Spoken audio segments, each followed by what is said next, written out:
Hi friends, அப்படியே கோவிலுக்கு வந்தோம் இல்லையா? கோவிலில் வந்து சாமிக்கு உபயம் கொடுத்துட்டு அப்படியே கொல்லைக்கு வந்துட்டோங்க. அப்படியே கொல்லை எப்படி இருக்குன்னு பார்க்கலான்ட்டு இந்த மரம் வந்து 2 வருஷத்துக்கு ஒரு வாட்டி இல்லை 3 வருஷத்துக்கு ஒரு வாட்டி அவங்க விருப்பப்படுறப்ப தான் காய்ப்பாங்க.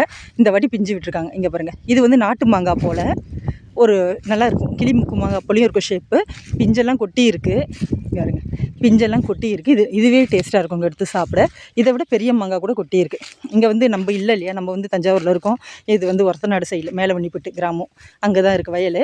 இப்போ வந்து இங்கே இருக்கவங்களுக்கு குழம்புக்கு தேவைன்னா ஒரு மாங்காய் பறிச்சுட்டு போயிடலாம். இப்போ பாருங்கள், இது இந்த சைஸ் இருக்குது, சம்மந்தமே இல்லாமல் இந்த சைஸ்லேயும் காய்ச்சிருக்கு. இப்போ வந்து அது வெடிச்சும் கொட்டுது. நிறைய பேர் சாப்பிட்டும் போட்டிருக்காங்க. பாதி போகிறப்ப பிள்ளைங்க கடிச்சு தூக்கி போடல, அது போலையும் இருக்குது. நம்ம அங்கேருந்து வந்து எடுக்கலாம். நம்மளுக்கு நிறைய மாங்காய் கிடைக்காது. மேலே ஏதாவது காய்ச்சிருந்தால் நம்ம வந்து அறுத்துக்கிட்டு போகலாங்க. பார்ப்போம் இந்த வாட்டி நம்மளுக்கு என்ன கிடைக்கிது, எவ்வளோ கிடைக்குதுன்னு பார்ப்போம். இது வந்து ஆனால் ரொம்ப டேஸ்ட்டாக இருக்கும். பூவே ஒரு வாசனையாக இருக்குங்க. இங்கே பாருங்கள், பூவெல்லாம் நிறைய விட்டுருக்கு. நிறைய சூவை வேறு இருக்குங்க. பாருங்க, சூவெல்லாம் மேலே நிறைய இருக்குது. இந்த பூ பாருங்கள், கொத்து கொத்தாக இந்த வாட்டி ரொம்ப அழகாகவே இருக்குது. நிறைய பிஞ்சு விட்டுருக்கு. காட்டுறோம் பாருங்கள், இந்த பூ ஃபுல்லாக பிஞ்சு தான். அவ்வளோதான். இதுக்கப்புறம் அடுத்த வீடியோவில் பார்க்கலாம். பிடிச்சா லைக் பண்ணுங்கள்.